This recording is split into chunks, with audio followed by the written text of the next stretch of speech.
هەرکوێکان جوانترین سڵاویمەتان لێبێ بینەرانی شارپرێس. ئەوەی ئێستا لە شەقام و لە کۆبوونەوەکاندا باز دەکرێت پێکێنانی حکوومەتی نوێی عێراقا کە چاوەکان لەسەر موقتەدا سەدر سەرۆکی ڕەوتی سەدرا وەک براوەی هەڵبژاردنەکە کە حکوومەت پێک بێنێت ئەگەرچی باز لە دروستکردنی هاوپەیمانیەکی بەهێز دەکرێت بۆ پێکێنانی حکوومەتی نوێی عێراق. ئەم بژارە گفتوگۆ دەکەین بە میوانداری بەڕێزان علی عومەر ڕۆژنامەنووس لە مەیدانی لە بەغداوە وەک ئاگاداری سەرجەم ڕووداوەکان لە بەغداوە کە لە ستۆدیۆ لامان میوانە. بەڕێز سەرباز خۆشنا و چاودێری سیاسی لە شاری هەولێرەوە ڕاستەوخۆ لەگەڵمانە. سەرەتا دەچمەلای کاگالی سلااوت لێبێ بەڕێزت وەک ڕۆژنامەنووسێکی دیار وەک ڕۆژنامەنووسێکی مەیدانی لە بەغداوە کار دەکەیت ئاگاداری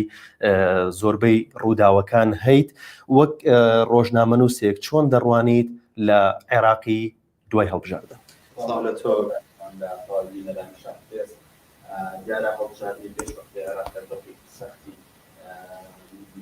هەموو ڕۆیەکان لە شەقامی عێراق دەهات. هەڵبژاردنی پێشوەقتە داواکاریی سەرەکی شەقامی عێراق بوو، بەڵام وڵامدانەوەی داواکاریە لە هەڵبژاردن تا ڕادێک پێویست نەبینە لەلایەن هاوڵاتیانەوە شۆکێکی گەورەی دروستی تەنانەت لە نێوخۆی شەقامی عێراقیش بەوەی کە هەدەف شەقامە ساڵێک داوای هەڵبژاردنی پێشوەقتیان کرد داواکاندنی حکوومەتی ئەو کاتیان کرد و بەنابەت نەبەر هەڵبژاردنێکی پاک و بێگەر بۆ سیستەم و بۆ یاسانوێی کە ئەو کات خۆیان پێشنیاریان کرد بۆ پەرلەمانی عێراق بۆی دەگی لەسەردا پسەندیکە. ئەم هەڵبژاردنە دوای ئەوەی کە بەڕێوەش دوای ئەوەی کە زۆر بەیانی سیاسیەکان بەدڵنیان پێدا کرد هەرچەندە پێشووتر نیگەرانی و هەڕەشە و نازومەتی ئەوە هەبوو کە هەندێک لەلایەن سیاسیەکاندا مشتاقی ناکەین قاطعی هەڵبژاردنەکەی بەڵام دواتر زۆرێک لەلایەن سیاسیەکان بەشێکی کەم لە هێزە تشرینیەکان هێزە ئەوێڵانی گرەخۆشانەکان ئەوانە لەکەی کەم ئەوانێکی کە بەشداری هەڵبژاردنیان ڕاستە هەڵبژاردنی پێشوەقتی عێراق تا ڕادێ ئامادەکاری باشی بۆ نەکران لەلایەنە ئەوەیان سیاسەکان لەسەرمۆکۆکانیش کە خۆیان بۆ هەڵبژاردن ئامادە کرد، بەشداری هەڵبژاردنیان کرد، بەشداری مسابقەیان کرد وەک پێویستیان ئامادە نەکرد بۆ چونکە تاوەکو مانگی نۆش ناوڕاستی مانگی نۆش کەس نەیدەزانی ئایا هەڵبژاردنی پێشوەختە لە عێراق دەکرێت لە دەیدا هەڵبژاردن دەکرێت یاخود نا، چونکە حساسیەتێک بە وەزعەکەەوە دیاربوونا لەبارەیەک ناڕوونیەک لە شەقامی عێراقی دەبنرا بەوەی ئەم هەڵبژاردنە دوا دەکرێت. ئێستا دوای چەند ڕۆژێک کە هەڵبژاردن تاوا بووە هیچ شتێک ڕوون نییە. تای گەرمی بانگەشەی هەڵبژاردن هێشتا بەسەر لایەنە سیاسیەکانەوەمەوە بەتایبەت هێزە شیعەکان جارێک لە خەوی ئەوە بەری نەداون کە ژمارە کورسانی بەشێک لەلایەنە گەورەکان بەتایبەت هێزە چەک بەدەستانی کە لە باڵە سەربازێکی حەشدی شعبی و باڵی سیاسیان دروست کردووە لە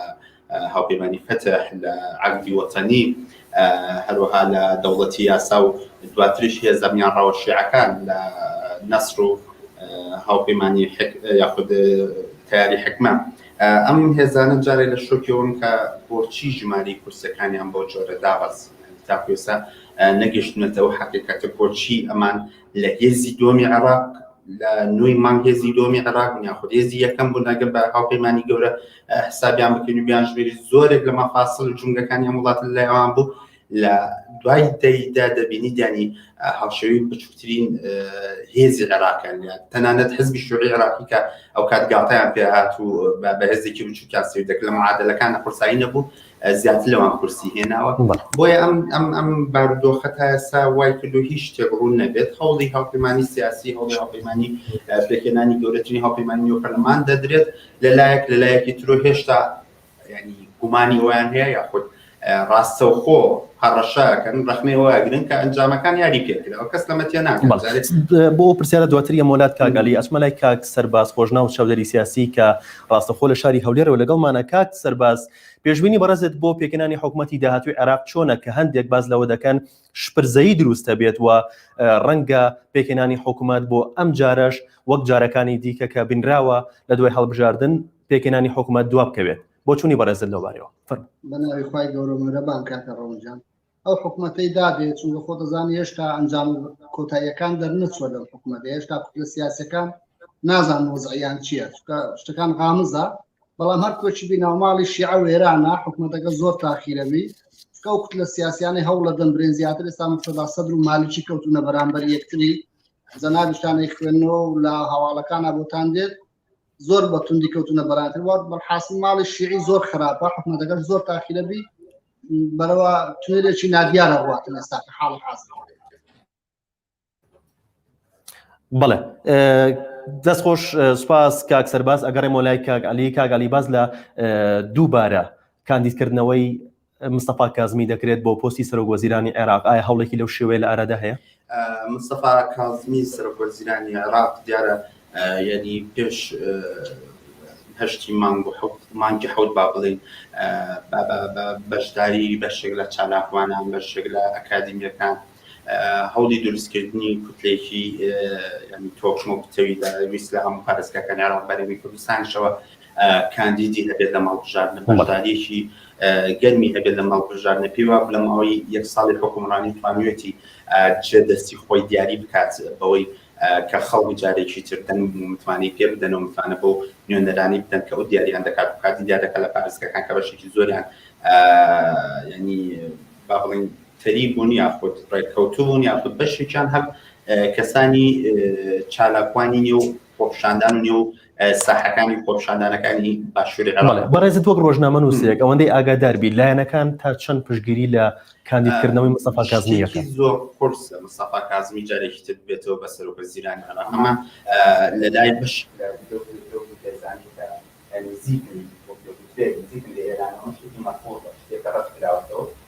بەڵام ناوێتەکە کوردستان دەگەنرێت بۆی کاندیدکردێتەوە بەتایبەت ئەو لایەنە بەهێزی و هێزەکە لە پشت کەسێکی بێکوتلە و بێ هێزی سیاسی و بێ پشت و پەنا لە ڕووی سیاسیەوە کاتیاری سەدرەیە خۆت مقتەدا سەدر خودی مقتەدا سەدر سەرۆکی ڕەوتی سەدرە کە پاڵپشتی لە دووبارە دانانەوەی کازمیەکە بەمەرجێک ئەگەر لایەنە سیاسیەکانی تر بەتایبەت لە دروستکردنی هاوپەیمانی گەورە ڕەنگەمە گرفت دروست بکات لەوانەیە ئەوەی تاپ و ئێستا لەگەڵەوەی بێت کازمی دووبارە بێتەوە سەرۆکوەزیران پارتی دیموکراتی کوردستان و ڕەوتی سەدر بێت ئەگەلانی تر ڤیتوان لەسەر ئەم بابەتە هەبوو حتمما ناکرێت چونکە پێویستی با زیاتر لە سێ لەسەر دوو لە سەسی دەنگەکانی بووی ئەم بابەتێک لای بەڵێ سوپاس کاک عەلی ئەگەڕێمەوە لای بەڕێزت کاک سەرباز دروستبوونی خیتابێکی یەکگرتوو بۆ لایەنە کوردیەکان تا چەند گرنگە بۆ پێکێنانی حکوومەتی داهاتووی عێراق بۆ ئەوەی کە نەبوون بە دوو بەشەوە بۆ نمونە لەسەر پۆستی سەرۆک کۆمار کە هەندێک جار ئەوە دروست بووە لایەنە کوردیەکان بوون بە دوو بەشەوە لەسەر هەر پۆستێکی تر بێت لەسەر پۆستە وزاریەکان بێت بەدەر لەوەش بۆ چوون پێش چوونە بەغدا کورد تا چەند گرنگە لە ناوخۆی خۆیدا ئەو 62 کورسیەی کە بەدەستی هێناوە بە یەک دەنگ هاوپەیمانی دروست کات و وەک یەک هاوپەیمان بچێتە بەغدا ڕاستەکەی ئەمەیان خۆی کورد ئەبێ ئەم سەرکردایەتی کوردی ئەم هێزە سیاسیانەی کە کورسیان هێناوە لە پەرلەمانی عێراقا پێش ئەوەی گفتوگۆ لەگەڵ بەغدا دەست پێ بگرێت کوتلێکی سیاسیە ئەبێوانە بەیەکەوە ناوماڵی خۆیان ڕێخن بە تایبەتی کورد ئەو هێزە دەسەڵاتە برین پارتی وێچێتی زیاتر پارتێک ئێستا 33 کورسی هەیە ئەم دەبێ و هێزان هەموو بینی لەسەر پۆست و ئەوانەیە کێشە دروست نەکە هێزی بچووکیش کە مەسەلەن کورسیەکی هەیە یان کمتر پۆستی پێبدا بۆی بێ ڕازی بی لەسەر نەخشەرێگاکەیە بۆی کورد بتوانانی ئەم جارێ لە بەغدا تۆزێ بە قووەت بێتەوە چونکە ئێستامەوە پێمان خۆش بیان پێمان ناخۆش بی ئێستا کورد لە بەغدا سەنگی نەماوە سەنگێکی زۆر کمی هەیە بەڵام بەم جارێ بەو 62 کورسیە ئەتوانی ئەگەر بە نەخشەرێگاکی جوان بە تەبایی بە ناوماڵی کورد ڕێکخرێتەوە سەنگێکی جوانی ئەبێ ئەتوانی مافە دەستوریەکانی خۆی جێبەجێ بکاتن بەم حاڵەتەیە ئەگەر وان نەکا ئیترکو ئێستا ماڵی کورد لە بەغدا زەعیفە زیاتر زەعیف و ماڵوێرانترە بێت نەبێت لە ئێستاوە هەوڵی ڕێخستنەوەی ناوماڵی خۆمان بدرێتن بۆی بە دەنگ و سەدایەکی بەهێزەوە بچینە بەغدایە مۆلێ بەڕێزت سەبارەت بە تەزویر و ئەنجامدانی پرۆسی هەڵبژاردننی ئەمجاری پەرلەمانی عێراق وەک باز دەکرێت کە باشترین سیستم بووە کە بەکارهێنرابێت و پەیڕەو کرابێت لە چاو هەڵبژاردنەکانی پێشووە ئایا ئەم جارش تەزویر کرا و ئەم سیستەمە تەزویری قوبڵ بوو گەرنتی زۆر ئەوزانج ئەو سیستەمێکە بوو ئەو سیستەما لەلایەن ئەو یاسا یاسا یاسایی بەڵێن ژمارە هەژدەی ساڵی 2020 هەڵبژاردنەکانی عێراق لەلایەن پەرلەمانی عێراقەوە کە دەرکرا گەرنتی ئەوە بوونەمانە کەم هەڵبژاردنە ببێ گزی و بەبێ گرفتی تەزویر و بەبێ ناوی ساختە و ببرە بەبێ دەنگی دووبارە ئەوانە بەڕێوە بچێت توانرایانی وەکو ئەوەی باز دەکرێت ئەوانی کە مختصن لەم بارە لەباری هەڵبژاردن زۆرێکیاندان بۆ وایەنەن و شایەتیەوە دەن کە ئەم هەڵبژاردنە بە بێگرفت و بەبێ کێشە بەڕێوە چوو بەڵام ئەوەی وەکو ئێمە وەکو سەحەفی وەکو ڕاگەیەندەکاران تێبینیمان کرد کۆمەڵێک خەلەل هەبوو کە بەشێکی لە ینی گومانی گەورەی دروست کرد لەسەر کارەکانی کۆمیسیۆن بە گوێرەی یاسا ملزەم بۆی لە ماوەی 4 کاتژمێرە دەرەنجامی بەرایی هەڵبژاردنەکان ڕابگەێنێت ئەمە لە یاساکەی هاتوو بۆیە لە خلالی 4 کاتژمێرەکەی یعنی لە 30 ئێوارەی ڕۆژی پاشتری هەڵبژاردن کۆنگرێکی ڕۆژنامانی لەلایەن سەرۆکی کۆمیسیۆنەوە کرا هەروەها بەڕێزدادۆرەکانی ترکە ئەندامانی کۆمیسیۆنن لەو کۆنگرە ڕۆژنامەوانیە باسی لەوە کرد کە لەگەڵ کۆنگرەکەی دەرەنجامە بەرایەکان ڕاگەێنرێت بەڵام ئێمە دواتر بیانی ئەوە شۆکی لایەنە سیاسەکان و لای خەڵکی نخبەی عێراقیش دروست کرد ئەوە بوو کە کۆمیسیۆن ناوەناوە ینی مفاجعەی تریە خستە بەرگوێمان یەک لەوانە باس لەوە کرا لە دوای ئەنجامە بەرایەکان کە بینیمان بەشێک لەلایەن سیاسەکان هێزەکە ینی تەواو دەنگەکانیان دابازیوە لەدایبەت هێزە گەورەکان چەند هێزێکی گەورە هێزە شیعە گەورەکان هێزە چەکدارەکان بەشێک لە تەنانەت سەربەخۆکانی نێو هەرێمی کوردستان کە خەڵکی کاریگەر و چالاک بوون لە 4 ساڵی ڕابردوو لە پەرلەمانی عێراق ئەمە لەگەڵ ئەم تێبینیانە کە خەڵک لە شۆکی ئەمەیە بوو کۆمیسیۆن هەندێک مفاجعەی تری خستە بەرگوێ خەڵکی بەوەی کە 3000 سندوق ماوە تاکوێسە دەرەنجامەکانیان نەخراوەتە سەر ئەم دەنیانە ئەمە تا ڕادەی گوترا ینی شتێکی احتیاجی خەلەلێکی فەنیە بێت بەڵام هەم لە بۆرسەی نیوەشەوە بۆ ئێستا لە عێراق باسی دەکەن و نامهێنراوە و ناوزەند کراوە لە بۆرسەی نیوەشەوە دوای شەوێکی تر لە نیوەشەوەی هەمانەوە شەوەیە کۆمیسیۆن بەلاغێکی تری ڕاگەیاند کە 8000 سندوق بە دەستیجا دەستژمێری بۆ دەکرێت بە دەستیجا دەکرێتەوە بە قورعە دیاری کراون کە بەنا دەبێت بە دەستجا بکرێن ئەمانە هەموو شۆت بوون لای هێزی سیاسەکان لەگەڵ ئەمانەیە دەمابینی ینی ڕیتم یاخود هێزی باڵانسی هێزەکان کە پێشتر لە شوکیەوە بوون هێزەکانیەکەم بۆتەوە وردە وردە بەرز دەبووە بۆ نمونە هاوپەیمانی فەتح تەنها 14 کاندیدی لە هەموو لە 8 پارێزگاکەی عێراق دەرچوو بوو لە ڕۆژی یەکەمە بەگوێرە ئەنجامبەرایەکان بەڵام ئێستا نزیکەی 20 بۆ 22 کاندیدی براوەی هەیە مادێتیش زیاتر دەبێت فەرقەکانی زۆر کەم بۆ لە زۆرێک لە پارێزگاکان لەگەڵ هێزە کوردیەکان بۆ نمونە لە سلاحەتی کاندیدی هاوپەیمانی فەتح زۆر نزیکە بە فارێکی 20 بۆ 30 دەنگ لەگەڵ کاندیدەکەی کێتی نیشتیمانی کوردستانە ململانیەکەم پێچێتا بۆ ڕاگەاندی ئەنجامی کۆتایی ئەمەش بەرێتەوە ئەم کورسیش بەرێتەوە لە زۆرێک پارێزگاکانی تریش بۆ ئەمە شۆشێکی گەورەی دروست کردە شاڕوان دەکرێت کۆمیسیۆن دڵتەمینی یاخود ئیتمینانی تەواو بدا بە تەواوی هێزە سیاسەکان ئەمە چی بوو ڕوویدا ئەم 3000 و 8000 کە وترا کە نزیکەی 12000 هەمووی 8000 کوسور و 3000 کوسور نزیکەی 12000 وێزگەن و 12000 سندوق کە 6000 زیاتر لە 60,000 دەنگ نزیکەی 30% پرۆسەکە بوو ئەم بۆچی لەم دۆخەیە لە خلال شەو ڕۆژەکە ئەم بڕیارانە درابێ ئەمە چاڕوان دەکرێت کە کۆمیسیۆن ڕوونکردنەوەی پێویستە سەرم دۆخە داگینا نیشانەی پرسیار لەسەر بەڵێ کاگالی بەڕێزت وەک ڕۆژنامەنووسێک لە بەغدا تا پێگەی کورد چۆن ئەبینیت بۆ حکوومەتی داهاتووی عێراق کورد هێزە کوردیەکان بە تەواوی هێزیان بە تەواوی هێزە ڕەنگەکانیان ئێستا جیاواز لە پێشووتر دەتوانم بڵێم هێزێکی فراوانتریان هەیە نزیکەی 62 بۆ 63 کورسیە کە دابازی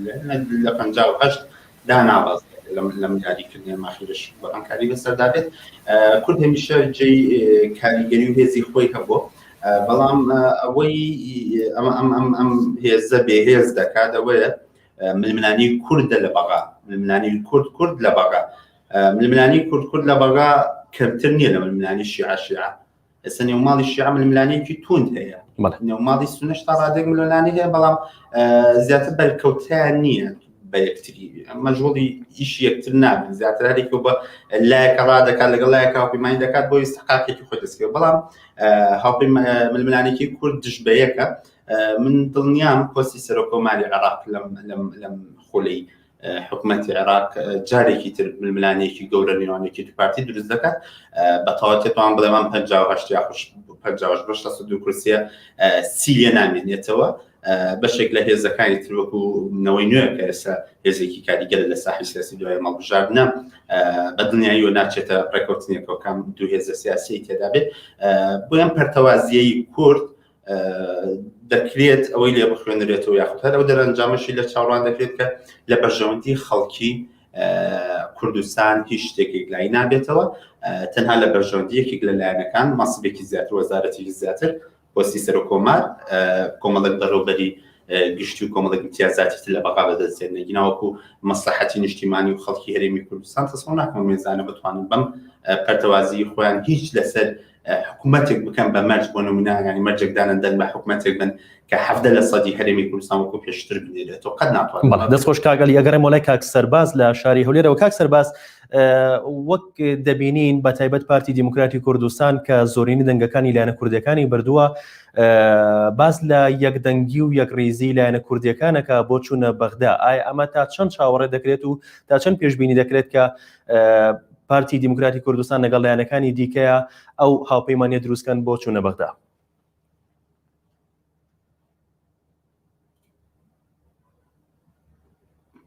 کاک سەرباز گوێت لێمانە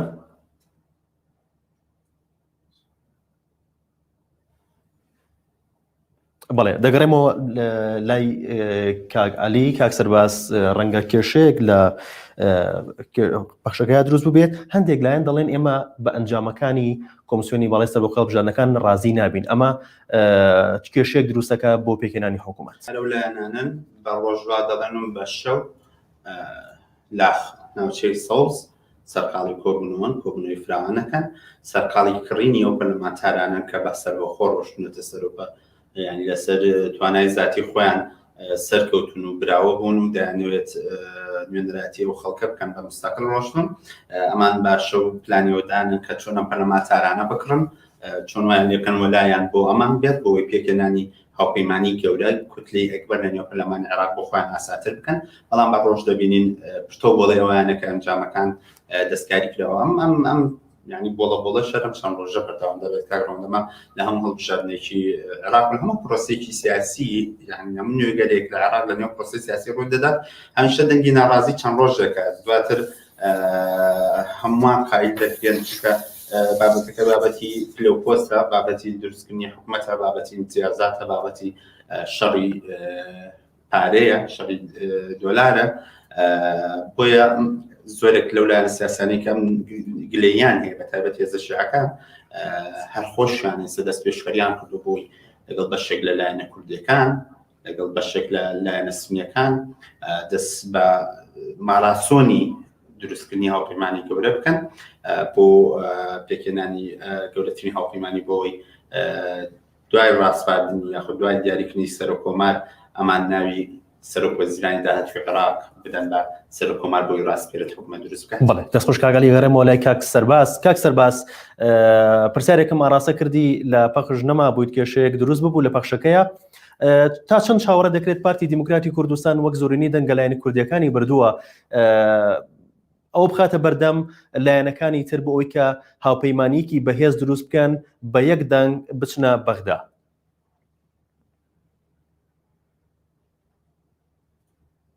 کاک سەرباز گوێت لێمانە؟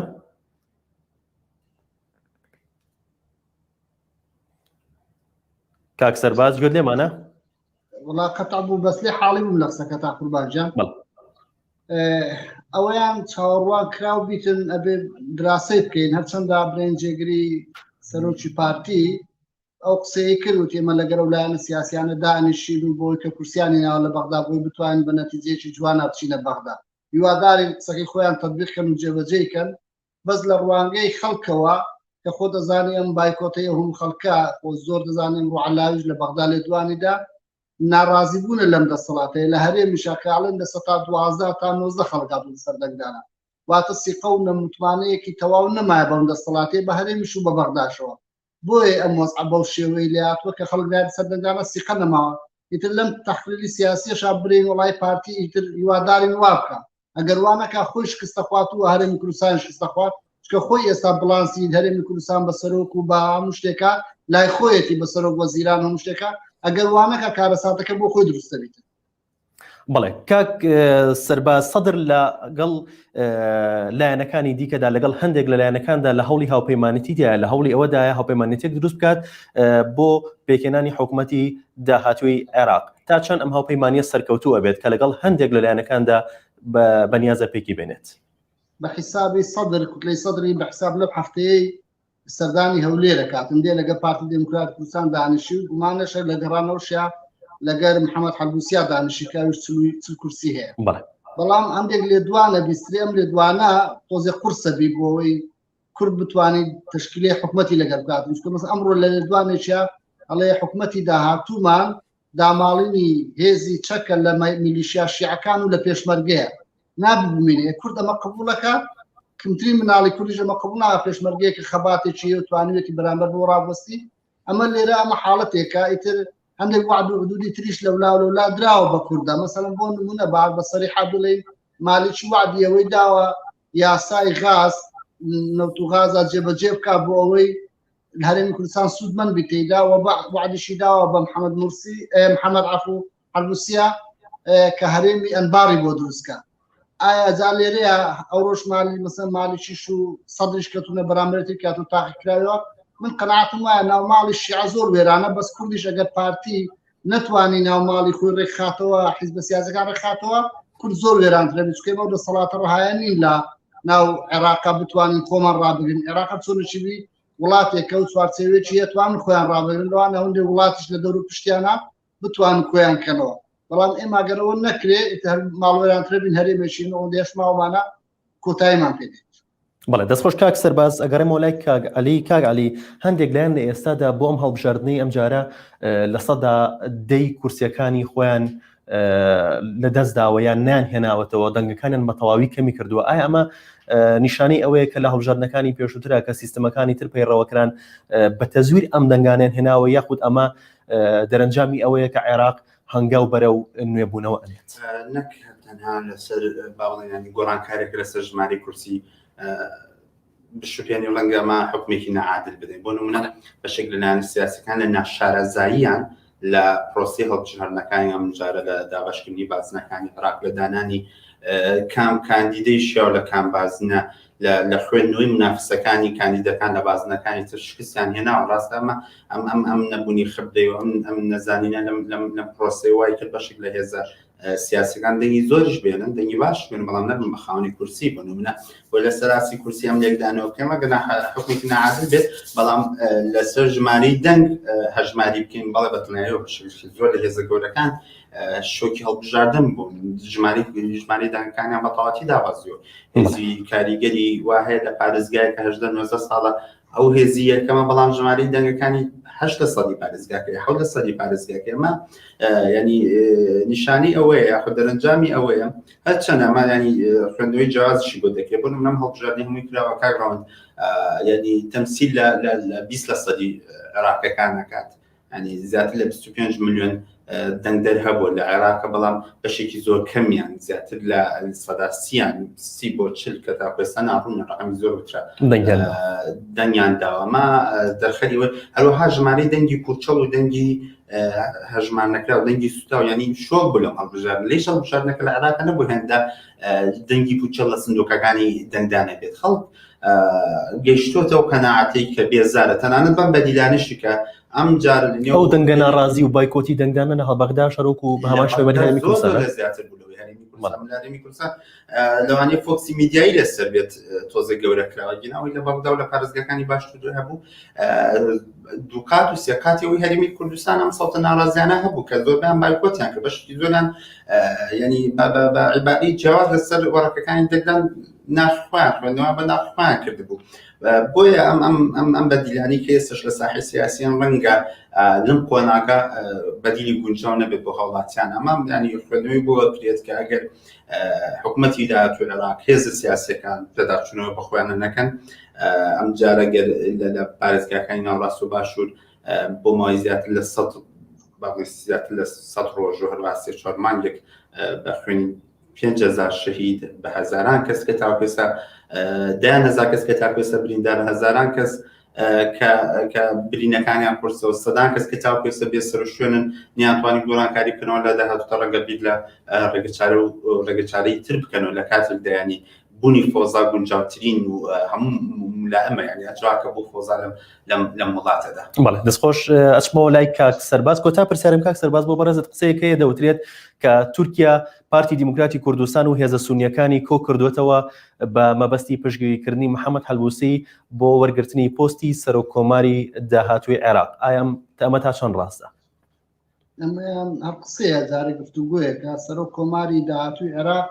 کورد هەر پێداگرە لەسەری ئەوەی کە من زانیمە لا بەلاش وانەیە هەر بەرەم ساڵەکان دیدا جارێک کەسی تر نییە پارتیش لە ڕێدا و بێچێتی بەرەم ساڵەکانی بیتەوە بۆ ناوماڵ ڕێخستنەوەی ناوماڵی کوردان. بەڵام تورکیا پشتگیری لە سونە ئەکا بۆ دروستبوونەوەی هەرێمێکی سونە لە منتیقەی سڵاحەدین و مووسڵ و مەسەن ئەنبار و ئەوانەیە. ئەمە واقع ئەوەی کە لە هەڵبژاردنەکانی شاکراوە کە گفتوگۆی لە سەرەکی و تەحلیلی سیاسیەکان هەمووی وا خوێندنەوە ئەمریکا و ئەوانەیە کە دەستیان تێدا بوو لە مەبژانەیە ئەو لە شیعانەی کە سەر بە ئێران کورسەکانیان لە دەستداوە ڕاستەوەی کە عەلی ئەڵێ تەجروبەیان نەبوو مەسەن بۆ نمونار کورد لە کەرکووکە لە بازنەیەکە تەجروبەی نەبوو 6 کورسیە 6 کاندیدیان واتە 20,000 دەنجیان لە کورسێکیان لە کووردا فۆتان لە تەجروبەی نەزانینە. بەڵام ئەوەی ئێستاکانە ڕووەدا مەسەڵ لە شیعانە بزانە ئەوەی سەر بە ئێرانە دەنگکانیان هەمووی کم کردەوە بەس کە وەردێکی ئێرانی هاتە بەغدا کە لەسەر تەزویراتە بایمە بەواقع قسە بکەین ئەم جیازە خۆی تەزویراتەکە و پرسیارمان کردووە لە کاتی ناوگواستنەوەیە بە فلاش میمۆریە تەزویرەکانەکرێت ئەو سندوقانەیان هیناوە کە کۆمیسیۆن ئەڵێ هەمووی لەگەڵ ڕێزەی دەنگکانە ئەوانەیە کە تاکیدن تێدا هیچ نەکراوە گۆڕانکاری نەکراوە بێم سندوقانە ئەکاتەوە بۆ ئەوەی بڵێ کاگەجان ئەوە تاوەی با کۆنتترۆل داوێتی بە ئێمە با ئەلکترۆنی داوێتی بە دەستشماوان هەروکو یەک وایە ئەمە دوورە لە ڕاستی هەمووی لە فلاش میمۆریە ئاگۆڕدرێنەوە لە چۆن وەبدێکی ئێرانی گەیشتە بەغدا ئەوانەی کە سەر بە ئێرانن یەکسەر 10 کورسیان بۆ زیاترا 20 کورسی زیاترا بۆ ئەو کارەکان چی ئەمە تەزویرات ئەمە واقعا کە عێراقیش سیقەی شعبی عێراق کە عەلی جوانی بۆ کە خەڵکی عێراق برێن جنوبوانەیە هەر سیقەی بەدەسەڵاتان نەماوە لە 12 تا 19 سۆ بۆ دەنگدانێ ئەنی هەرێمی کوردستان لەوانە زیاتر چوبی بێمتمانەی زیاتر لەوەیە ئەوەی کە سەرۆکمار هەری کووردا بەڵام ئەوەی ڕاستە تورکیا لە دوو سونەیە خڕیکاتەوە بە تایبەتیش تورکمانەکانیشە بۆ هێزێکی بەقووەت لە منتیقەی خۆی لە سنووری خۆیان دروستکات. بەڵێ سوپاس بۆ بەشداریکردنی عەلی عومەر ڕۆژنامەنووسی مەیدانی لە بەغداوە کە لە ستۆدیۆ لامان میوان بوو. سوپاس بۆ سەرباز خۆشناو چاودێری سیاسی کە بە شێوەیەکی ڕاستەوخۆ لە شاری هەولێرەوە لەگەڵمان بەشدار بوو. سوپاس بۆ ئێوەش کە تا ئێستا بینەرمان بوون. کاتێکی خۆش.